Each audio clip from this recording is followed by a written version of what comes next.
ఒకవేళ నువ్వు దరిద్రంతో బాధపడి నువ్వు అనుకున్నది ఏదీ కలిసి రావట్లేదు, చాలా బాధలో ఉన్నానని నువ్వు అనుకుంటే నీకు ఒక మార్గం దొరకాలి అంటే నువ్వు తైలాన్ని ఒంటికి రాసుకోవాలి. లక్ష్మి ఏది పట్టి ఉందో అది వదిలి లక్ష్మి పట్టుకోవాలి. లక్ష్మి పట్టుకోవడం అంటే నువ్వు సంతోషంగా ఉండాలి, ఆనందంగా ఉండాలి. ఇంతకుముందు చింకి గుడ్డలు విప్పి మంచి గుడ్డలు కట్టుకోవాలి, చక్కటి ఆభరణాలు పెట్టుకోవాలి, మంచి అన్నం తినాలి, కాలం కలిసి రావాలి.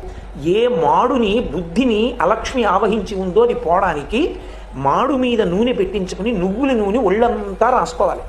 ఒళ్ళంతా నువ్వుల నూనె రాసుకుని తలస్నానం చేయాలి. ఇప్పుడు తెల్లవారుజామున ఒక జాము వేళ ఉండగా అలా దీపావళి పండగ నాడు స్నానం చేసి దీపం ఎవరు పెడతారో అలాంటి వాళ్ళందరికీ కూడా ఒకటి పాప పరిహారము, గంగా స్నానం చేశాడు అని ఫలితం వేసేస్తారు.